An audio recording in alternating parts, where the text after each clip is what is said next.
Olá, no ar mais um Clipping Eletrônico e no programa de hoje nós vamos falar sobre um problema mundial, o tráfico de pessoas. Aqui no Brasil, de 2011 a 2016, o ainda Ministério dos Direitos Humanos recebeu 698 denúncias. Em julho deste ano, o Ministério Público investigava 225 casos. E, para a gente discutir aqui o assunto, eu recebo no programa de hoje o advogado Ricardo Yamazaki. Tudo bem, doutor? Tudo bem. Obrigado pela presença. Eu que agradeço aí. Também com a gente aqui a Procuradora Regional da República, a Inês Virgínia Prado Soares. Tudo bem? Tudo bem. Obrigada pelo participação. convite. Do meu lado direito, o presidente da Comissão do Direito do Refugiado da OAB de São Paulo, o Manuel Nabais da Furiela. Tudo bem, senhor? Tudo bem, boa tarde. Obrigado pela presença. E completando aqui a nossa mesa, a Alessandra Monteiro, que é diretora executiva da ONG 27 Million Brasil. Tudo bem? Obrigada pelo convite. Obrigado pela participação. E você que está nos assistindo também pode participar enviando a sua pergunta para o telefone 3396-4944 ou deixando o seu comentário na nossa transmissão ao vivo pelo facebook.com/Câmara São Paulo. Bom, o tráfico humano é o deslocamento de pessoas com a finalidade de exploração sexual, trabalho escravo, extração de órgãos, adoção ilegal, entre tantos outros motivos. Entre esses casos que eu citei aqui, qual que a gente pode dizer que lidera essa situação aqui no Brasil? Fiquem à vontade, quem gostaria de começar? Bem, a 27 Million é uma organização social que auxilia no processo de resgate de vítimas em situação de tráfico humano, mas principalmente trabalha com campanhas para conscientização e educação da sociedade civil sobre o que é tráfico humano, né? Então, desse lugar, as histórias que a gente mais tem assistido, os testemunhos que mais se aproximam do dia a dia da nossa organização, são os de casos de tráfico humano para fins de exploração sexual. No entanto, a maior parte dos relatórios que a gente tem registrados no Brasil dizem que mais de 70% das vítimas no território nacional são mulheres e com histórico para fins de exploração sexual. Agora, normalmente, como que acontece esse aliciamento, é assim que a gente pode chamar? Esse aliciamento das pessoas, né? É a palavra. Como que isso é? Ali é um negócio mesmo que acontece. É um negócio e do ponto de vista do Ministério Público Federal, do federal, a gente tem trabalhado muito com o tráfico também para fins de exploração do trabalho análogo ao escravo. Então, enquanto as ONGs têm se deparado com esses casos, o Ministério Público trabalha tanto com o trabalho análogo ao escravo e alguns casos de exploração sexual para fins de tráfico internacional de mulheres. E os aliciadores são pessoas geralmente de confiança, de perto da comunidade. Não chega ninguém de longe, não é um estranho, é geralmente alguém que, no caso das mulheres, a gente nota que os casos mais importantes assim, de tráfico internacional tem sempre uma mulher envolvida, não sei se vocês também. Tem sempre uma mulher envolvida, mesmo que o chefe seja um homem, mas tem aquela mulher que alicia, que é o elo de contato. Então, aqui nesse caso, é interessante porque em estudos que fazem sobre mulheres, as mulheres tanto são as criminosas como são as vítimas.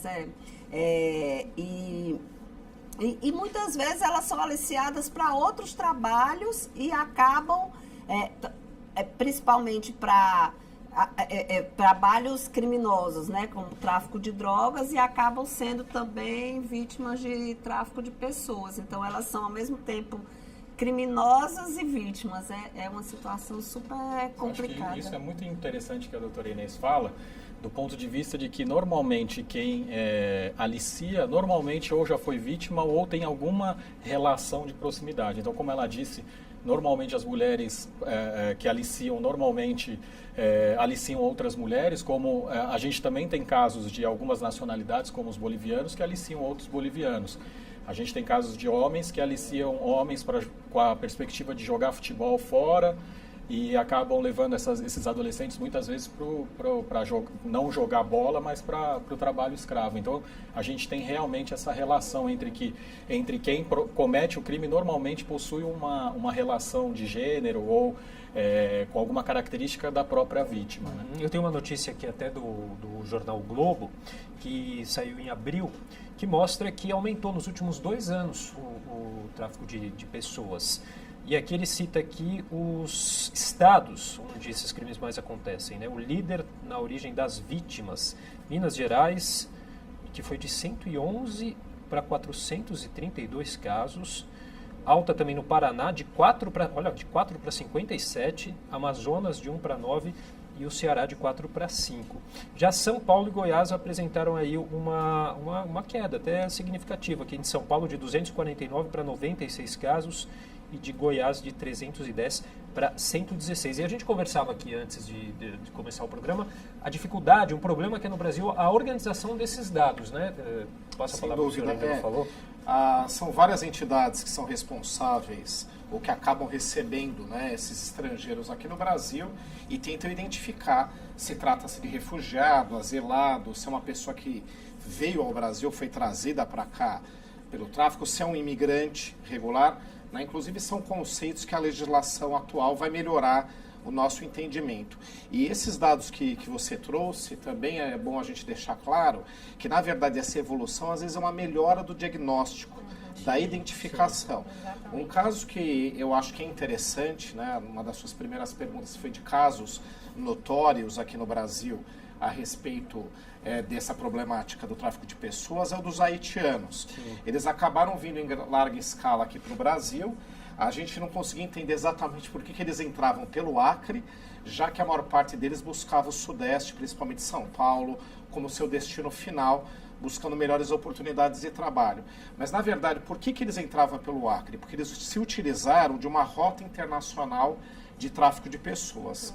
O Haiti, como acho que a maior parte das pessoas sabe, é parte de uma pequena ilha da ilha espanhola, e eles saíam de lá, iam para o Panamá, que aí já entravam no continente, do Panamá iam para o Peru, e do Peru por terra entravam no Brasil, e a entrada no Brasil é pelo Acre, mas é uma rota de tráfico de pessoas utilizada para vários propósitos, para levar pessoas para trabalharem como mão de obra escrava ou em estado de semi-escravidão para diversos países, e os haitianos descobriram por essa rota uma oportunidade de entrar no Brasil. Então, por isso que a maior parte deles, ao pedir para serem reconhecidos como refugiados, acabaram se frustrando porque eles não têm as qualificações do refúgio, que são aquelas de serem perseguidos no seu país de origem. E sim de buscar imigração, mas por uma rota onde eles eram explorados, onde todos os seus recursos econômicos eram usurpados nessa trajetória e acabavam entrando no Brasil em péssimas condições. Então aí, esse é um dado a mais para a gente acrescentar de vítimas do tráfico de pessoas, a maior parte dos haitianos que estão no Brasil. Exatamente. Alessandra, eu gostaria de complementar que você até que fez a colocação dessa questão, né? Essa colocação que o doutor fez é extremamente importante, do aspecto de ler esses dados como uma melhora da qualificação e tipificação desses crimes nos nossos espaços, tanto de justiça quanto de organização social.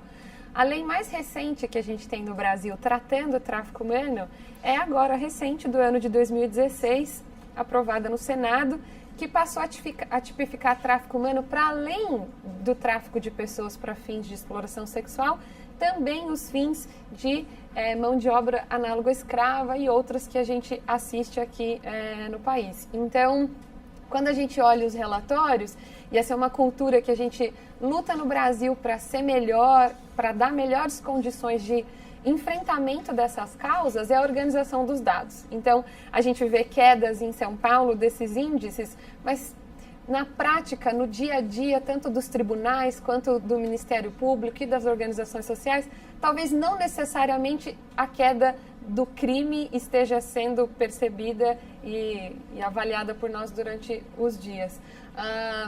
Eu me lembro até de que é sempre difícil estar nos espaços para debater o que é tráfico humano. Todo imigrante veio traficado, porque é uma informação que não é tão clara para a população. E o doutor fez uma fala super pedagógica agora, inclusive do aspecto dos haitianos, que fazem parte do dia a dia de São Paulo nos nossos últimos anos, porque as pessoas elas não conseguem enxergar o que é tráfico humano. Não necessariamente toda pessoa em situação de prostituição foi uma vítima de tráfico humano para a prostituição. Então, a gente tenta explicar que todas as vezes em que, de uma maneira mais simples, a pessoa está subjugada a uma situação, perdeu a sua liberdade de locomoção, até de comunicação com entes, ela começa a ter maior visibilidade do aspecto de tráfico humano. Então, se a doutora puder me ajudar. Eu sempre, na sua primeira fala, quando você definiu o tráfico humano, eu sempre gosto de complementar que o tráfico humano é uma situação de mobilidade reduzida. Porque a pessoa, não é que a pessoa esteja presa, às vezes está presa no cativeiro, mas às vezes ela pode sair para comprar um pão, ela pode se deslocar. E isso tanto aqui no Brasil, nas oficinas de costura, no Bom Retiro e outros bairros de São Paulo, como no exterior também. Mas ela não tem um documento, ela não tem dinheiro, então ela tem que voltar para aquele local. O filho dela, às vezes, está lá dentro, o marido dela está lá, então ela tem... Então, na novela, parece aquele cativeiro que ela entra no carro e vai para o prostíbulo, vai para aquele local. Mas, na realidade, as realidades são muito diferentes e essa dificuldade até que a gente tem de explicar o que quando a pessoa está numa situação de tráfico, porque e principalmente agora imagine um estrangeiro que já tem uma vulnerabilidade, um estrangeiro que chega numa situação irregular, indocumentado, pode buscar a justiça do trabalho, por isso que é explorado como mão de obra. Acontece isso. Há uma relação, na verdade, aí por isso que é um pouco complexa a identificação, mas há uma relação de exploração, há um aproveitamento de terceiros por conta daquela fragilidade da condição do estrangeiro que busca uma melhor oportunidade em determinado país. Então, por que os haitianos buscaram essa rota? Porque encontraram ali um caminho de vir ao Brasil, que à época tinha perspectivas econômicas melhores do que os últimos 3 anos, né? A gente estava em uma situação econômica favorecida. Há uma percepção por parte do haitiano de que o Brasil não é um lugar onde eles vão passar as mesmas dificuldades do que em outras regiões, eles vão ter uma receptividade melhor, né? Um país heterogêneo.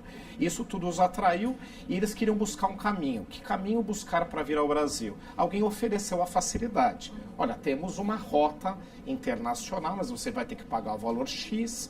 Durante esse trajeto são às vezes utilizados para tráfico de entorpecentes, porque é a única coisa que ele é oferecida como oportunidade de entrar aqui no Brasil, usando o Brasil como referência, né? Porque a gente pode usar outros países como referenciais. A gente está no nosso país, vamos usar o Brasil. Mas, de qualquer forma, essa corrente de exploração, a existência de uma organização criminosa para facilitar no mau sentido esse trânsito de estrangeiros, se aproveitando deles, são tônicas, são características desse processo. Olha, aqui a notícia que eu li há pouco do Globo também traz a seguinte informação. O Escritório das Nações Unidas sobre Drogas e Crime considera essa a terceira maior atividade criminosa do mundo e a de mais rápido crescimento entre as organizações criminosas transnacionais.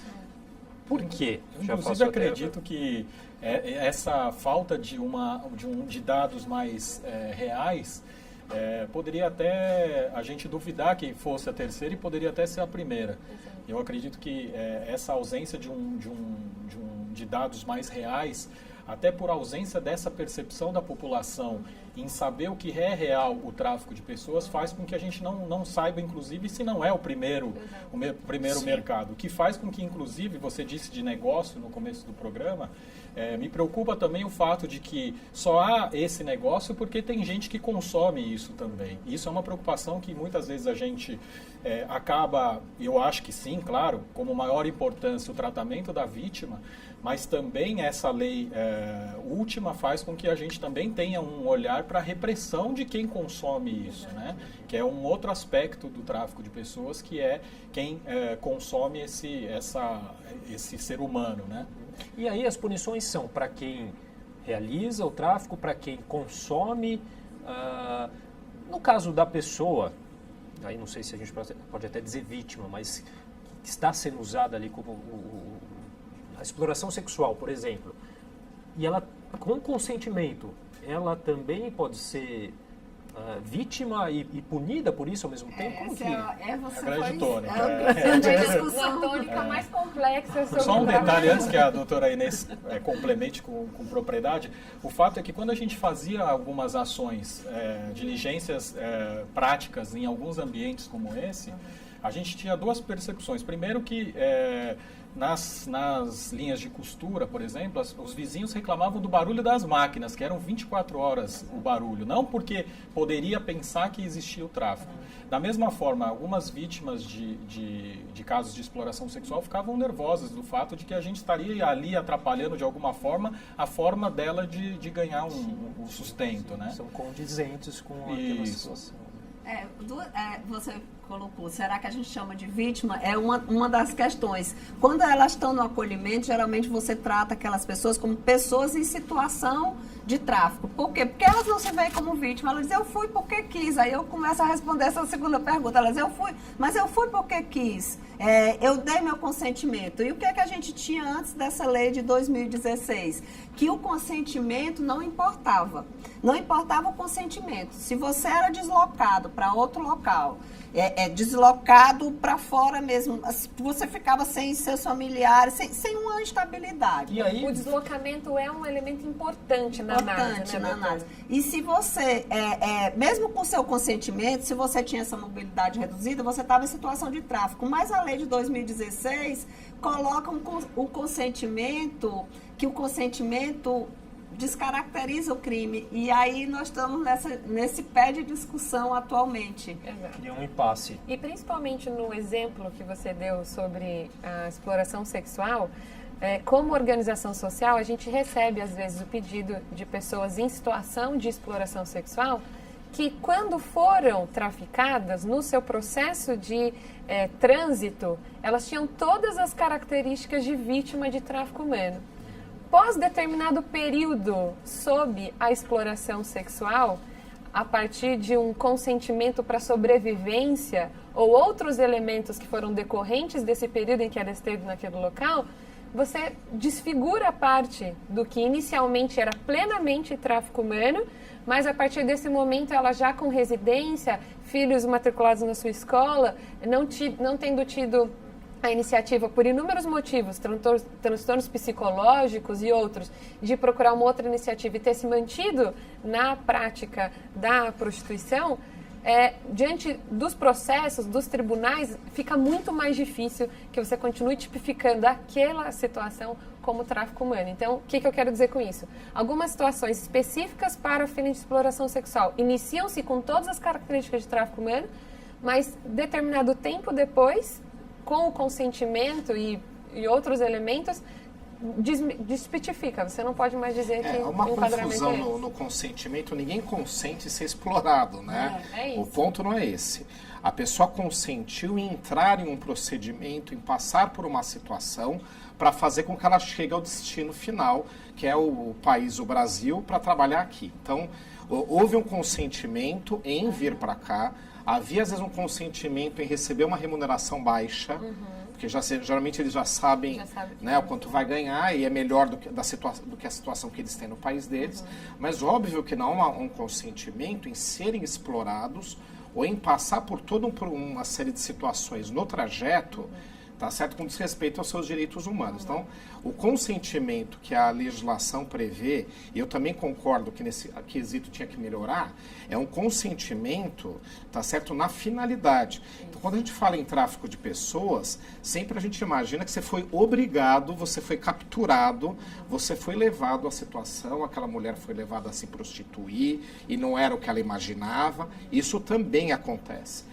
Mas as situações mais características do Brasil, em virtude até dos vizinhos que nós temos aqui, o caso da Bolívia, etc., é aquela pessoa que busca uma melhor situação vindo a São Paulo, vindo ao Brasil, e o processo todo que lhe é apresentado para chegar nesse destino é um processo de exploração. Esse processo é completamente ilegal, irregular. Você tem legislação trabalhista que não permite isso, desde o empregador até aquele que aliciou. Tanto é que aliciar mão de obra é crime. Né? Depois até vou contar um episódio aqui que envolveu refugiados em São Paulo, interessante. E essas situações todas, elas são todas elas tipificadas como irregulares. Há tipificação penal, há um descumprimento de normas trabalhistas de toda a ordem. Né? Agora, o consentimento da pessoa foi em buscar uma melhor situação e não em ser explorado por todo um processo que se apresenta. Né? Então, acho que isso a gente tem que deixar claro. E como que funciona a questão da lei e da fiscalização, né, para combater esses tipos de crime? Essa fiscalização compete ao poder federal, municipal, também estadual, enfim, como que isso é dividido? Justamente por conta da dificuldade dos dados está em, por exemplo, o Ministério Público do Trabalho faz uma fiscalização e encontra pessoas nessa situação de exploração. A Polícia Federal, ao diagnosticar nossas fronteiras, identifica que pessoas são trazidas ao Brasil assim. Porque o deslocamento também são não necessariamente precisa ser de um país para o outro. Não precisa né? ser internacional. Não, A gente teve casos de Não. pessoas trazidas do Nordeste para trabalhar aqui em linhas de trem. A gente tem várias Tanto formas que de se trânsito. faz campanhas com caminhoneiros para evitar o tráfico de pessoas nas estradas, para fim de exploração sexual de crianças. A fiscalização para o combate do trabalho escravo tem até sido organizada assim, nos últimos... acho que nos últimos 10 anos já existe um grupo de trabalho formado pelo Ministério Público Federal, pelo Ministério Público do Trabalho, pela Auditoria do Trabalho, que é ligado ao Ministério do Trabalho, pela Polícia Federal. Então, eles vão a campo e fazem essas batidas no trabalho escravo, principalmente também nas regiões urbanas, mas também nas rurais. Sim. E daí a divisão, o Ministério Público do Trabalho fica com a parte civil e o Ministério Público Federal fica com a parte criminal. Nesses casos... agora, nos casos de tráfico para exploração sexual, eu acho que é até mais complicado. Quando é tráfico internacional, o Ministério Público atua tanto na área civil como criminal. E tráfico de órgãos também. Só teve um caso importante que a pessoa era traficada, ela levada para a África do Sul, ela vendia o rim dela e voltava ao Brasil. E os compradores eram geralmente americanos ou europeus. Mas só teve esse caso, sim, que a gente pode contar no federal, né? Bom, deixa eu passar mais uma vez o telefone aqui para quem queira participar. 3396-4944, você pode enviar seu comentário, sua pergunta para a gente, ou também pela nossa transmissão aí ao vivo pelo facebook.com/Câmara São Paulo.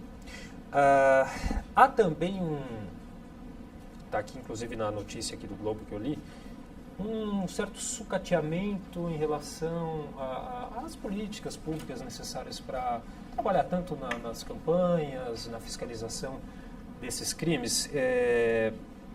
Eu tenho aqui, olha, o secretário executivo do projeto Resgate, Marco Aurélio de Souza, diz que a atuação dos criminosos está se sofisticando ao mesmo tempo em que as campanhas contra o crime estão enfraquecendo. Os números da ONG entre 2015 e 2016 passaram de 16 vítimas de tráfico resgatadas para 10. Aí tem até aqui, abro aspas, todos os dias acordo com a sensação de que estou enxugando gelo. Trago 10 meninas e voltam 100. Aqui, mas acho que isso é uma realidade geral, né? Não só em relação à questão do tráfico de pessoas, mas de uma forma geral, né? O país, em tese, para todos os efeitos de crimes que deveriam ser apurados, ele passa por esse sucateamento de matéria tanto estrutural quanto matéria de recursos humanos. O que eu percebo nos 10 anos que trabalhei na Secretaria da Justiça foi justamente uma paixão pessoal de cada um dos membros de cada um dos órgãos. E aí acaba sendo esse mundinho pequeno que a gente acaba se encontrando em todos os ambientes que tratam desse enfrentamento ao tráfico de pessoas. Mas mais numa questão de amor ou de pessoalidade do que estrutural. Embora no estado de São Paulo a gente tenha um comitê estadual que une diversos órgãos e organismos, tanto da esfera privada quanto da esfera pública, para que pensem ações tanto preventivas quanto repressivas em relação ao enfrentamento desse mal. Exato.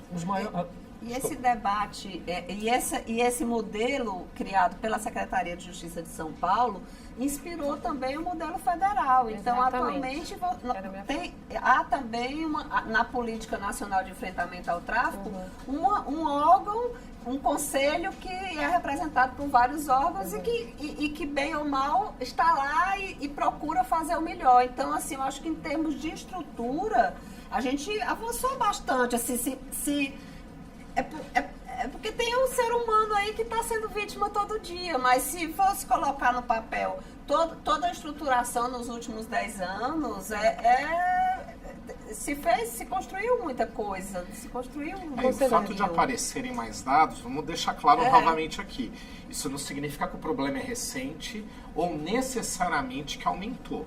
Significa talvez um melhor diagnóstico e identificação da questão. O Brasil teve fluxos migratórios até mais intensos do que teve aí nos últimos anos, e nada nos garante que nesses outros fluxos não venham aí uma legião de milhares de pessoas passando por qualquer tipo de exploração no caminho, né? Então acho que isso também tem que ficar claro. A Twente Seven Million participa do comitê estadual aqui em São Paulo, e para que as pessoas tenham conhecimento, né? Existem comitês nos estados, na maior parte deles organizados pelas secretarias de estados de justiça, com entes de organizações sociais privadas e das outras secretarias temáticas envolvidas com o tema, educação, saúde, segurança, e todos eles respondem para o Comitê Nacional através de relatórios mensais. Nós temos reuniões mensais na Secretaria aqui de Estado, onde a gente avalia dados e denúncias que chegam pela Polícia Rodoviária, pela própria Polícia Federal, Polícia Civil e Militar em São Paulo, às vezes com casos em escolas públicas, de festas temáticas, como festas religiosas de grande proporção, onde percebe-se que depois do período da festa tem o desaparecimento de uma criança, de uma adolescente, de uma determinada escola. Há 10 anos atrás, não se fazia sequer a leitura dentro do espaço da Secretaria de Educação de que isso poderia ser investigado como tráfico humano. Nos últimos 5 anos, você acha pouquíssimas informações na internet. Se você faz uma pesquisa de Google aí a partir de 2012, 2010, você tem muito menos informação sobre tráfico humano no Brasil do que hoje em 2017.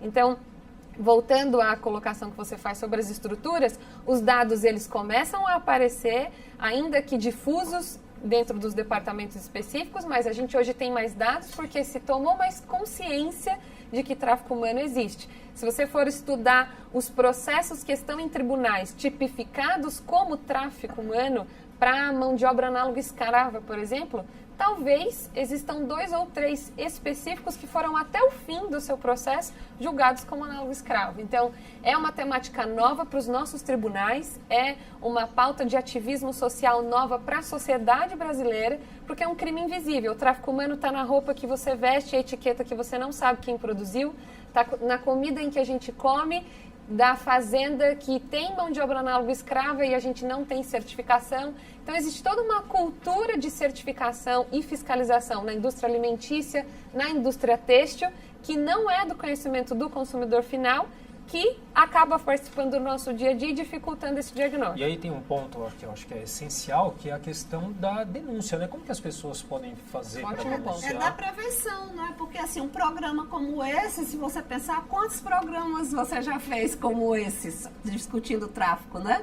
Ou discutindo refugiados, discutindo prostituição e tráfico, assim, até mais específicos, né? Então, assim, na verdade, esse interesse também da TV Câmara em fazer esse programa já é um tipo de prevenção e já é um canal de denúncia. Claro que da informação. há o Disque 100, que é um canal que você pode ligar para o governo federal e eles fazem essas denúncias, ou o Disque 180. Mas essa prevenção, e quando a gente pergunta como fazer a denúncia, qualquer um de nós tem que estar ligado se a gente sabe o conceito de tráfico, se a gente assiste um programa desse, a gente já fica mais ligado. Depois da novela, tudo, assim, a novela tinha todo o romance, tinha muitos erros. Foi como, se eu não me engano, o doutor Manuel que falou em relação à reclamação dos vizinhos, o barulho das máquinas de costura. É percepção, porque assim, quando às vezes a gente ouve falar, São Paulo tem 645 municípios, e talvez algum desses municípios a gente não tenha uma relação. Quando a gente é convidado para fazer uma palestra em determinada cidade, parece que naquela semana, naquele mês, tudo leva a informação daquela cidade. Mas não é que essa cidade surgiu de repente, é que a nossa percepção passa a ser um pouquinho mais focada em algo que passa a ser comentado. Então, eu acredito que programas como esse são de suma importância nesse sentido também, de trazer um pouco mais da percepção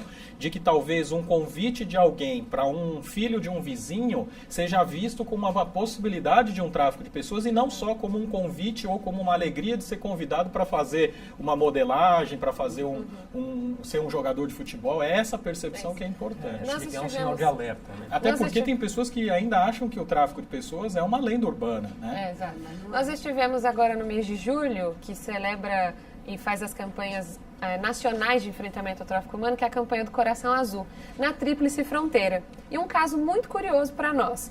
A gente usa óculos de realidade virtual, onde vítimas que foram recuperadas contam no espaço de realidade virtual, onde elas foram submetidas a cativeiro, como foi o aliciamento e como foi o resgate.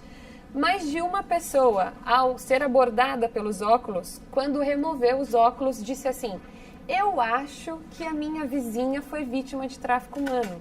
Se isso é tráfico humano, coisa parecida aconteceu no bairro X. Porque, de fato, as pessoas, elas, pela vulnerabilidade social ou econômica do espaço em que estão convivendo, acham que a criança menor que está sendo submetida à mão de obra análoga escrava na cidade de Limeira, que é onde a gente tem um número de maior índice de crianças submetidas a análogo escravo na indústria das bijuterias. Ela não consegue perceber que aquilo pode, de fato, ser trabalho análogo escravo. Se aquela criança não é daquela cidade e está por ali há algum tempo, ela é vítima de tráfico humano. Então, a difusão da informação, as campanhas de conscientização em campo digital ou em campos de ruas, eles são extremamente fundamentais para melhorar a fiscalização, que produz o quê? Denúncia. A partir da informação, as pessoas denunciam. E aí o processo de fiscalização fica mais eficiente. Eu acho que elas denunciam. Assim, mesmo que elas denunciem no lugar errado, e elas denunciam no lugar errado, começo, né? elas denunciam o fato certo. Assim, elas conseguem identificar que tem um problema X, né, e vão que levar ao órgão próximo. Alguma coisa não está certa. Agora, com relação aos estrangeiros, né, eu acho que o problema tem um fator adicional aqui no Brasil, porque eles estão irregulares. Então, ele próprio não pode buscar as autoridades, senão ele se expõe, e ao expor a sua irregularidade, a sua ilegalidade no Brasil, ele vai ser deportado. Né? Então ele tem que sair do país e não é o que ele quer. Então ele prefere aceitar as condições que foram apresentadas de exploração e permanecer no Brasil trabalhando, do que propriamente denunciar ou se expor às autoridades, sabendo que pode até desmanchar aquela estrutura, mas que seu destino vai ser não continuar no Brasil, porque está irregular. Então, eu acho que uma das vantagens que nós temos atualmente com uma reformulação da legislação de estrangeiro no Brasil, que nós tivemos recente, apesar de ela não ser o melhor dos mundos, ela favoreceu a regularização. Muita gente até criticou, porque acha que ao favorecer a regularização, você traz mais estrangeiros para cá, né? Não, na verdade, né, você tem que deixar a situação regular, porque daí você combate a exploração, pelo menos o estrangeiro. Óbvio que da criança, óbvio que um trânsito interno de pessoas, deslocamento interno, né, que traga exploração é uma outra situação, mas o estrangeiro ele passa pelas mesmas situações e ainda está ilegal aqui, ou seja, a sua fragilidade ainda é maior. E a legislação, ao favorecer a regularização, vai ajudar, pelo menos, a que essas pessoas não sejam tão exploradas. Ou seja, aquele boliviano que é utilizado em oficinas de costura em São Paulo e não pode denunciar sua situação e se submete a ganhar salários baixos, a trabalhar 18 horas por dia de domingo a domingo, esse, se ele é irregular, ele já vai na Justiça do Trabalho. o empregador já não vai explorar, porque sabe que depois vai ter que indenizar. Então, a regularização de estrangeiros, ela favorece, né, o combate aqui numa postura brasileira em relação ao exterior, ao tráfico internacional de pessoas. Bom, a gente ainda tem aqui o tráfico de órgãos, a gente falou muito pouco, eu acho, né? Acho que daria Eu pra queria gente... só colocar uma questão sobre o tráfico de órgãos. Eu participava de uma ONG e nós fomos fazer um evento em Sergipe e promovido em parceria com a Fundação São Lucas, que é a fundação ligada ao maior hospital de lá, o São Lucas. E os donos do hospital estavam ouvindo a palestra e disseram, olha, a gente não sabia que na lei de transplante de órgãos a gente tinha que observar essa exigência das pessoas serem parentes ou assinarem quando não fossem autorização. Quer dizer, a gente vai começar a exigir isso. É interessante o tráfico de órgãos, essa questão de conscientizar os agentes de saúde, porque o tráfico de órgãos é um crime muito, muito peculiar, porque ele depende de uma estrutura. Ele depende de uma estrutura hospitalar para acontecer. Sim. É o caso mais conhecido, se vocês procurarem na internet, é o caso que teve em Recife, que teve a CPI do tráfico, que era um tráfico de rins, que acontecia fora do país. Mas dentro do país, acontece sim, sendo que... E as pessoas dão um consentimento, sim, elas estão precisando, elas podem vender, elas não podem vender um rim, mas se elas venderem um rim, elas conseguem sobreviver com o outro. É uma questão delicada nas campanhas para a gente fazer de combate ao tráfico para fim de tráfico de órgãos, porque se você disser não, cuidado, você acaba atrapalhando as campanhas de transplante. Então, assim, é uma questão que a gente sempre pensa como abordar, mas isso, as pessoas não podem vender o seu rim. Elas estão ali e tem um comércio disso e tem um aliciador, sim. Agora, bom, só para a gente já começar a finalizar, nosso tempo já está chegando ao final. De maneira geral, o tráfico de pessoas de uma maneira geral, as penalidades para quem comete o crime ainda são muito brandas, que acho que a gente ainda não tocou nessa parte. Eu acredito que há uma relação com o crime hediondo, né? Nessa legislação nova, há uma questão de ser equiparado ao crime hediondo, o que faria com que as penas fossem arbitradas de forma maior, né? De uma forma mais repressiva. Mas também não é um inibidor, né? O fato de você ter uma chancela de crime hediondo também, para outros crimes que são hediondos, também não houve uma diminuição sensível dos demais crimes. E há também uma questão de alguns benefícios que a lei dá em relação à primariedade, em relação a alguma outra questão que faz com que também haja essa redução e a pessoa tenha uma punição com regime aberto, por exemplo, há essa possibilidade. Então, uma contradição aí entre o que é real e o que é nominado, né? Então, é uma atenção especial em relação a isso. Bom, nosso tempo já está chegando ao final. Vou inverter aqui a ordem, pedir para o Dr. Manuel começar aqui com a consideração final, o agradecimento, enfim.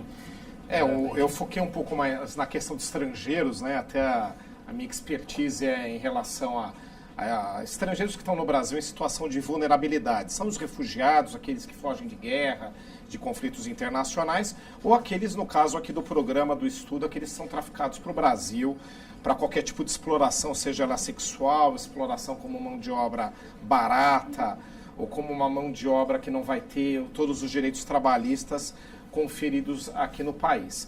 Então, essa é uma questão especial que eu acho que a gente tem que observar, e eu bato novamente na tecla de que nós precisamos aprimorar a legislação para facilitar a legalização. Quando você deixa as pessoas regulares pela legislação, regulares no caso em sua residência no Brasil, você favorece o combate a qualquer tipo de crime. porque você não deixa a vítima exposta a uma situação na qual ela não quer procurar as autoridades, porque ela própria pode ser deportada, pode ter que sair do Brasil. Eu acho que esse é um foco. E com relação à questão de mão de obra no Brasil, o exemplo que eu falei que eu ia dar, acabei não falando, interessante, acabei não dizendo aqui do refugiado, foi interessante porque tinha um centro de acolhida, existe aliás aqui em São Paulo, de estrangeiros no Brasil, né? E aí um cidadão se apresentou como alguém que poderia ajudar aquelas pessoas, por caráter humanitário, a arrumar emprego, uma colocação profissional na construção civil. Depois acabou se descobrindo que ele recebia por aquilo.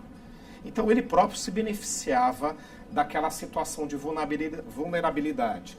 E como que se descobriu? Um defensor público se vestiu como se fosse um refugiado, foi lá procurar, porque ninguém sabia que ele fazia isso, e ele falou, deposita tal valor, me paga tal valor que eu te arrumo um emprego. Aí ele foi preso em flagrante. Bom, vou ter que passar para a doutora, muita exploração para a em relação Alessandra, disso. porque a gente já está chegando no final. Por favor, Alessandra. Bem, primeiro parabenizar vocês pela iniciativa, né, de abrir um espaço para discutir um tema que é tão complexo e que precisa ser falado de maneira simples para as pessoas perceberem no seu cotidiano. Então, o principal propósito da 27 Million no Brasil é isso, é aumentar a conscientização da sociedade civil e dos entes organizados da sociedade sobre o que é tráfico humano e como cada um de nós pode fazer diferença no enfrentamento desse crime, sim. Então, ainda que sem todos os elementos para diagnosticar pela lei ou até pela característica técnica do que é tráfico humano, se você percebe uma pessoa, seja homem ou mulher, em uma situação de exploração para o trabalho, para exploração sexual, se você percebe que essa pessoa ela não detém seus documentos, que ela tem dificuldade de se comunicar, se você percebe um lugar fechado onde tem uma atividade de trabalho, como a gente já tem histórico aqui em São Paulo das oficinas clandestinas para a indústria têxtil, denuncia. Liga para 190, liga para 180, não fique imune. A maior contribuição que a sociedade civil pode dar para enfrentar essa causa no Brasil hoje é ser alguém que constrói a denúncia. Porque a partir do objeto da denúncia, os responsáveis vão fazer a investigação e a apuração se isso se dá ou não dessa maneira. Ok, passar rapidinho para a doutora Inês. Eu também parabenizo a iniciativa, agradeço meus companheiros de mesa, aprendi muito. E eu queria só deixar uma última questão que a gente não falou por falta de tempo mesmo. Falamos nos estrangeiros, nas mulheres, nos trabalhadores e não falamos nos grupos dos transexuais, travestis, que são vítimas desse crime. E são vítimas invisíveis. Eu acho que por causa do preconceito também. Então, quem vir uma situação dessa, esteja atento também para esses grupos que muitas vezes não tem para quem recorrer. Então, são tão invisíveis quanto quem está vendendo, quem precisa vender um rim. Então, a gente deixa aqui esse último alerta e agradeço. Ok, obrigado, Inês. O meu é deixar os parabéns, não só para a TV Câmara, mas principalmente para esses meus abnegados companheiros de mesa, que eu sei que tem um trabalho brilhante. E agradecer aos telespectadores para que eles se informem, né, e possam passar essas informações à frente para que a gente minimize ou possa enfrentar de uma forma mais qualificada esse mal do século XXI. Aí. E eu agradeço muito a todos vocês por esses esclarecimentos tão importantes que a gente fez aqui nesse curto espaço de tempo, infelizmente. Obrigado. Obrigada. E o Clipe em Eletrônico vai ficando por aqui. Até o próximo programa. TV Câmara São Paulo, informação para a cidadania.